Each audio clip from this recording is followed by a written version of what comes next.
never thought I'd be the kind of woman who would betray everything she believed in for a man who saw her as nothing more than a game piece. But here I am, about to tell you the most shameful chapter of my life, and I swear to God, I still don't know if what I felt was love, obsession, or just my own destruction disguised as desire. My name is Sarah. I'm 32 years old, and until 6 months ago, I had what most people would call a perfect life. I lived in a comfortable suburb of Portland, Oregon, with my husband Mark, a dedicated accountant who worked long hours to give us financial stability. We'd been married for 7 years, and although our relationship had lost some of its initial spark, I believed we were solid. I worked as an executive assistant at a prestigious law firm downtown, and that's where I met him. Daniel Westbrook, my boss, the man who would turn my entire world into an emotional battlefield where I could no longer distinguish between pain and pleasure.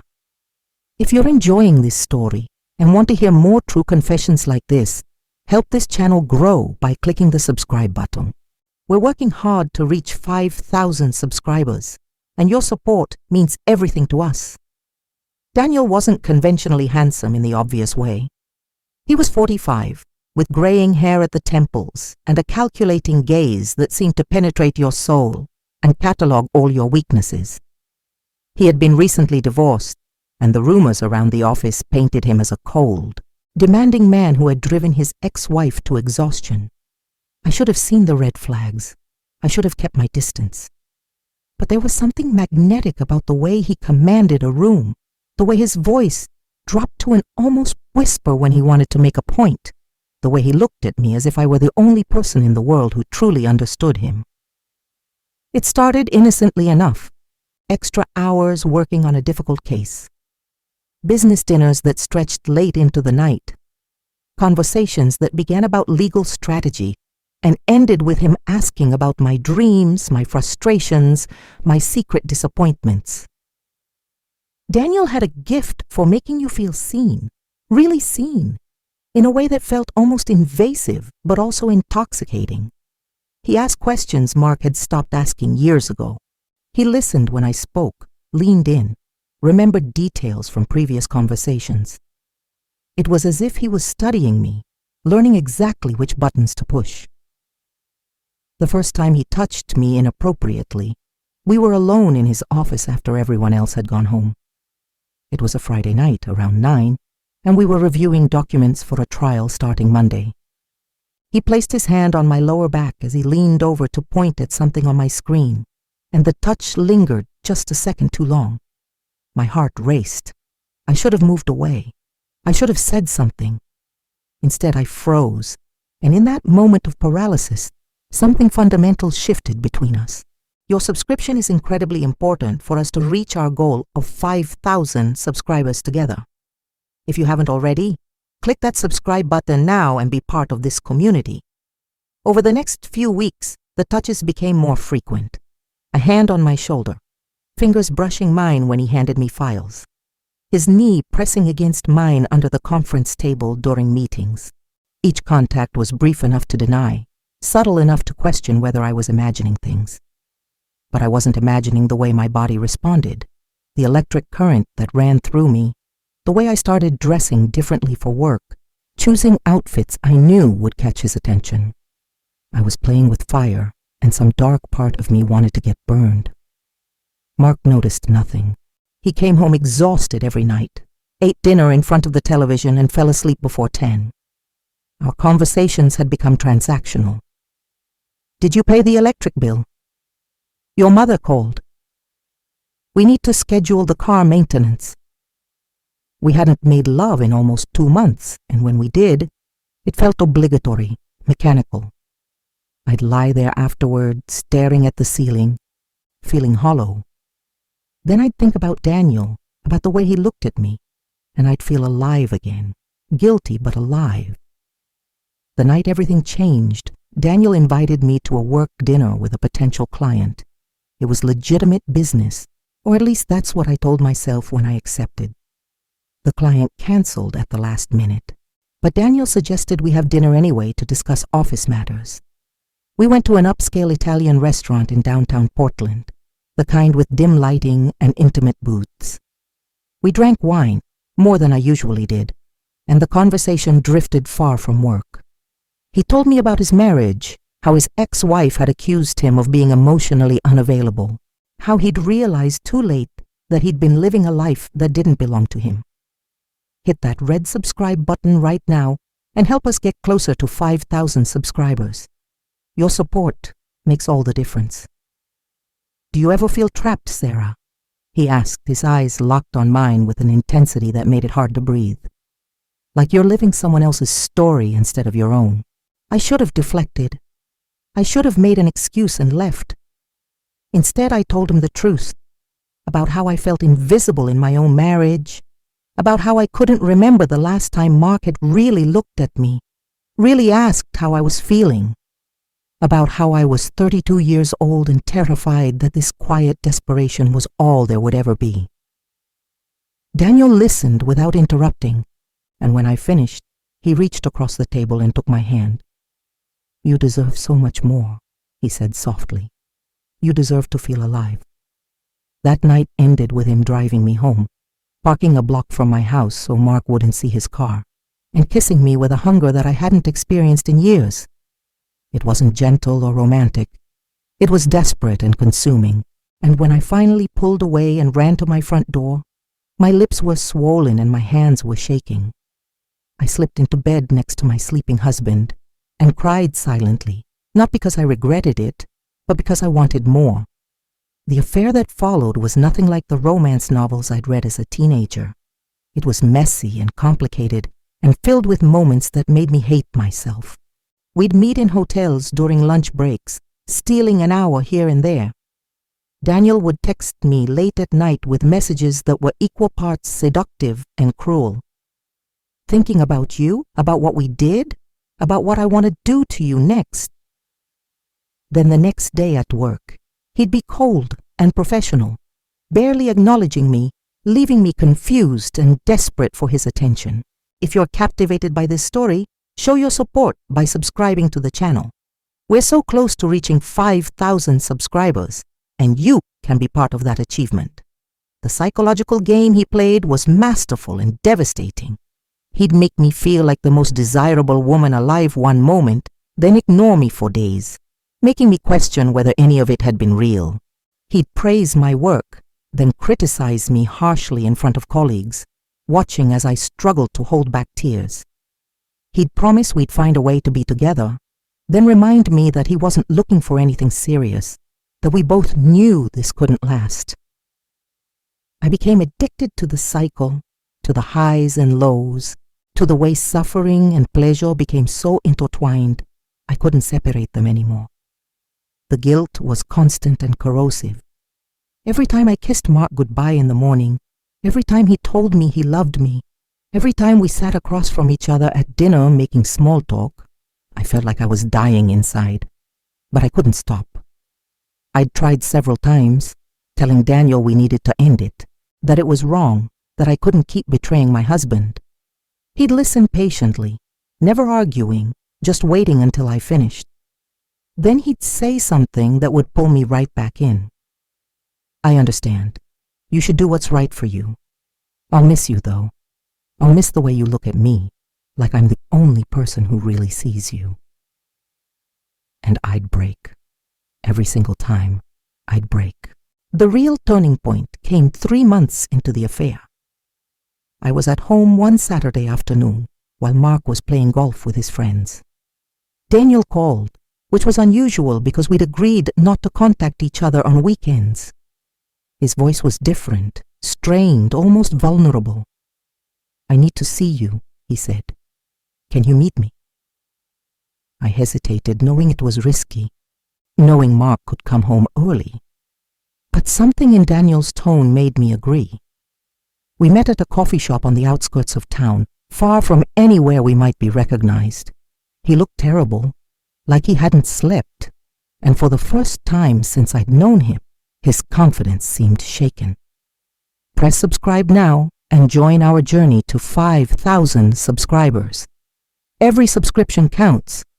and yours could be the one that gets us there. My ex-wife is threatening to file a harassment complaint against me, he said without preamble.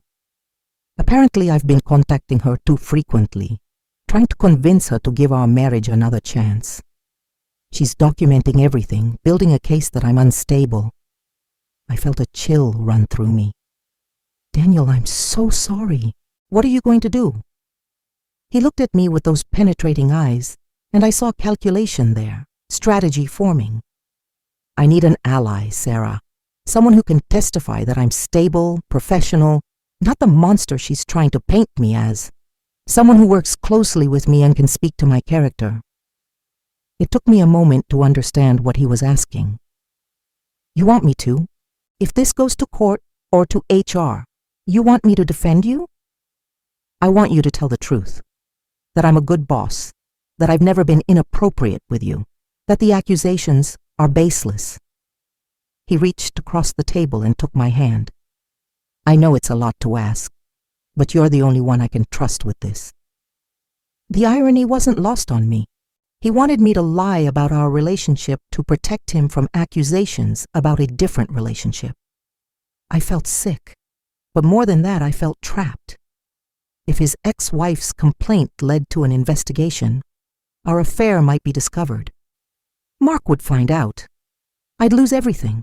My marriage, my job, my reputation. Daniel was offering me a way to protect both of us, but at what cost? I need to think about it, I said, pulling my hand away. His expression hardened immediately, the vulnerability disappearing like it had never existed. Of course, take your time. But Sarah, I hope you understand that if this situation explodes, it's going to affect everyone in the office, including you. People will ask questions about our working relationship, about all those late nights and business dinners. You might want to consider how you'd answer those questions. It wasn't quite a threat, but it was close enough. I left that coffee shop feeling like I'd been punched in the stomach. For the first time, I saw Daniel clearly. Not as the passionate, misunderstood man who made me feel alive, but as someone who was using me, who had always been using me. Every intimate moment, every whispered promise, every calculated touch had been part of a pattern. I wasn't special. I was convenient. I was leverage. Your support means the world to us. If you're invested in finding out how this story ends, click subscribe and help us reach our goal of 5,000 subscribers. That night, I looked at Mark differently, really looked at him. He was a good man. Boring, perhaps. Predictable, but good. He worked hard. He was faithful. He'd never manipulated me or played mind games. He loved me in his quiet, steady way, and I'd thrown that away for someone who saw me as a pawn. The weight of what I'd done crashed over me, and I locked myself in the bathroom and sobbed until I couldn't breathe. But even then, even knowing what Daniel was, I couldn't just walk away. Because the addiction wasn't really about him. It was about the person I became with him, the version of myself who felt desired and alive and free from the mundane responsibilities of my real life. Ending the affair meant returning to that life fully, accepting that the excitement was over, that I'd made a terrible mistake for nothing. My pride wouldn't let me accept that. The following Monday, I went to work determined to confront Daniel, to tell him I was done with his games, and that he'd have to handle his problems without dragging me deeper into them. But when I walked into the office, there was a different energy, whispers and sidelong glances. I found out within an hour that Daniel's ex-wife had indeed filed a formal complaint with HR, and that investigators would be interviewing people in the office starting that week. My stomach dropped. Daniel called me into his office mid-morning. He closed the door and the blinds, and when he turned to face me, his expression was unreadable. "They're going to talk to you," he said. "They're going to ask about our working relationship, about whether I've ever been inappropriate, about those late nights and dinners." "What do you want me to say?" I asked, hating how small my voice sounded. He stepped closer, close enough that I could smell his cologne, close enough that my traitorous body still responded to his proximity despite everything. I want you to tell them the truth, that I've been nothing but professional, that any time we've spent together outside the office has been work-related, that you've never felt uncomfortable or pressured." "That's not the truth," I whispered. "Make sure you're subscribed to this channel so you don't miss what happens next. We're building an incredible community, and we want you to be part of reaching 5,000 subscribers. Isn't it?" His voice was soft, almost gentle, but his eyes were hard. "Think carefully, Sarah. If you tell them about us, what happens? Your marriage is over. Your job is probably over. Your reputation is destroyed. And for what? To help my vindictive ex-wife ruin me. Is that really what you want?" "You're manipulating me," I said. But even as I said it, I could feel myself weakening. "I'm being realistic," he countered. "We made choices, both of us. Now we have to live with those choices. Or we can protect each other and move forward." I should have walked out. I should have gone straight to HR and told them everything. Instead, I stood there, paralyzed by fear and shame, and that twisted part of me that still wanted his approval, that still craved the intensity of our connection, even though I knew it was toxic. "I need to think," I said finally. "Don't think too long," he replied. "They'll be calling you in soon." The next few days were torture. I couldn't eat, couldn't sleep, couldn't focus on anything except the impossible choice in front of me: tell the truth and destroy my life, or lie and become complicit in Daniel's manipulation. I withdrew from Mark completely, making excuses about work stress, sleeping in the guest room. He tried to be supportive, asking if there was anything he could do to help, and his kindness made everything worse. The HR interview was scheduled for Friday afternoon. By Wednesday, I still hadn't decided what I would say. Then something happened that changed everything. I was in the break room getting coffee when I overheard two colleagues talking. They didn't realize I was there, hidden behind the open refrigerator door. "Did you hear about Daniel's last assistant?" one of them said. "Before Sarah. Apparently she quit suddenly and signed an NDA." "What? No way, why?" "I don't know the details, but there were rumors. Inappropriate relationship, harassment, something like that. The firm paid her off to keep quiet."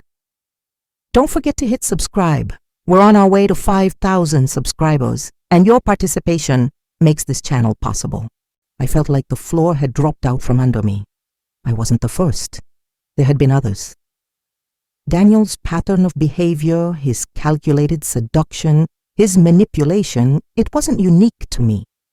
I was just the latest in a series. The realization was devastating and liberating at the same time. Devastating because it confirmed that everything between us had been a lie, that I'd meant nothing to him. Liberating because it released me from the spell he'd cast, made me see clearly for the first time in months. I went home that night and did something I should have done long ago. I sat Mark down and I told him everything.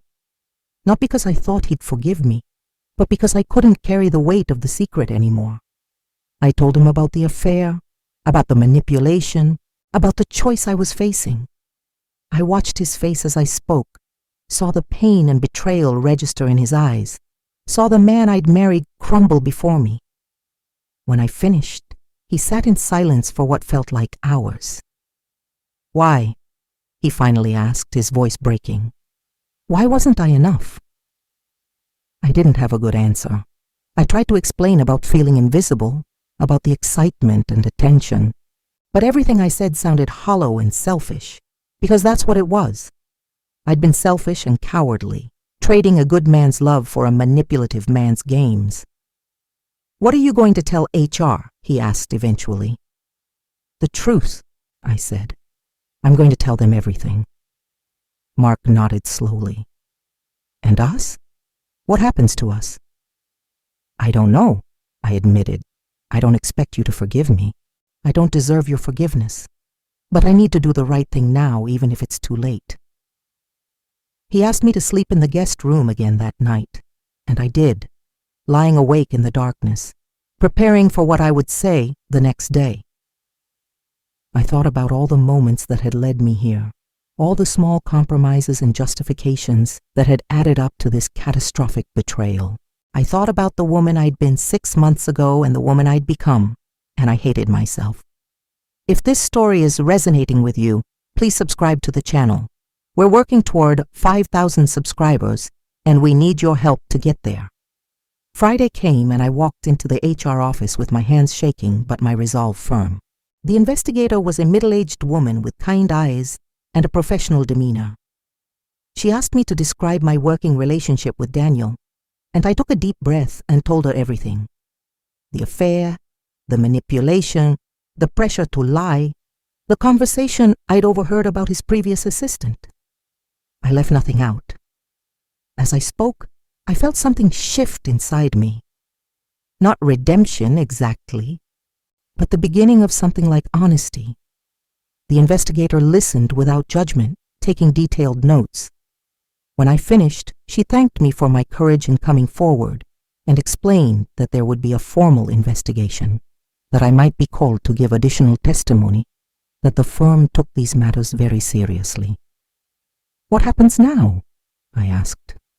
To me, I mean. To my job. That's not my department, she said carefully. But I can tell you that the firm values employees who report misconduct, even when it's difficult or personally costly. You did the right thing. I left that office not knowing whether I still had a job, whether my marriage could survive, whether the storm I'd just unleashed would destroy me completely. But I also left knowing that I'd finally stopped running from the truth, that I'd chosen honesty over self-preservation, even though it came far too late. The aftermath was brutal.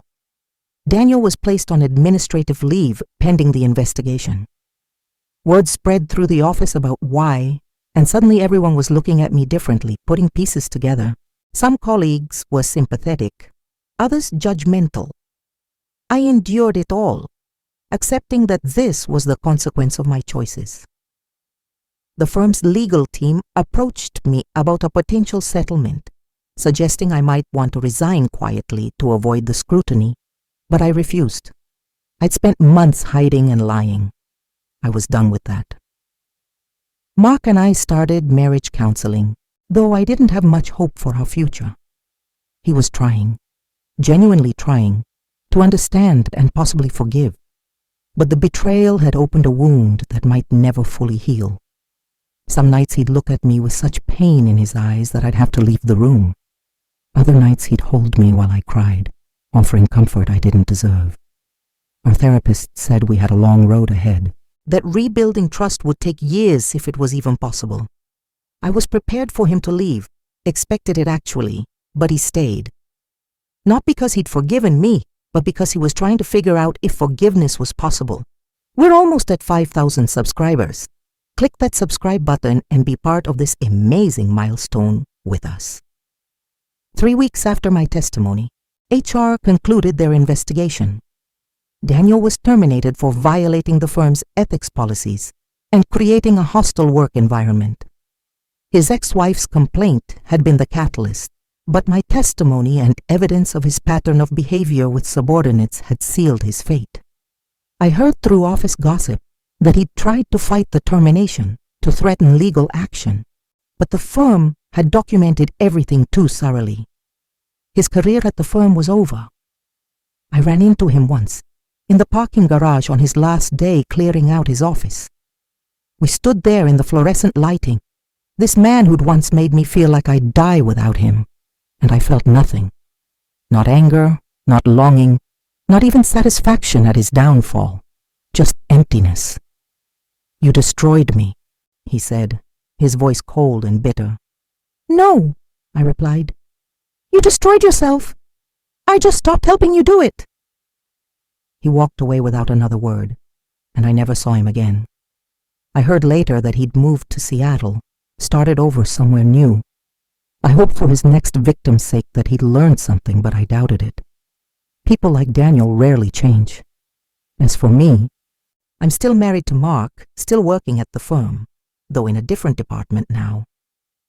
Our marriage is fragile, held together by therapy appointments and careful conversations, and his incredible, painful decision to try. Some days I think we might make it. Other days I'm certain we won't. I live with the guilt every single day, with the knowledge that I shattered something precious for something worthless. I live with the shame of letting myself be manipulated, of participating in my own degradation and calling it pleasure. But I also live with the knowledge that I finally told the truth, that I stopped the cycle, that maybe by speaking up I prevented Daniel from doing to someone else what he did to me. It's a small redemption, perhaps not enough to balance the scales, but it's something. So now I'm asking you, and I really want to know your opinion because I'm still struggling with this every day. Was it worth it? Telling the truth, I mean. Should I have lied to protect my marriage, kept the secret and lived with the guilt in silence? Or did I do the right thing by exposing everything, even though it cost me almost everything I had? And more than that, how do you forgive yourself for betraying someone who never betrayed you? How do you move forward when you know you're the villain in your own story? I want to hear from you in the comments. What would you have done in my place? Would you have told the truth or protected the secret? And if you were Mark, could you forgive? Could you rebuild trust with someone who destroyed it so completely? Before you go, if you've made it this far, you're part of something special. Help us grow this community by clicking subscribe. We're so close to 5,000 subscribers, and your support means everything. Subscribe now, leave your thoughts in the comments, and let's continue this conversation together. Because at the end of the day, we're all just trying to figure out how to live with our choices, how to find redemption when we've done the unforgivable, and whether love can survive betrayal. I don't have all the answers. I'm not even sure I have any answers. But I know I can't be the only one who's ever been caught between desire and destruction, who's ever mistaken suffering for passion, who's ever had to choose between comfortable lies and devastating truths. What would you do in my place? Tell me, please. I need to know I'm not alone in this.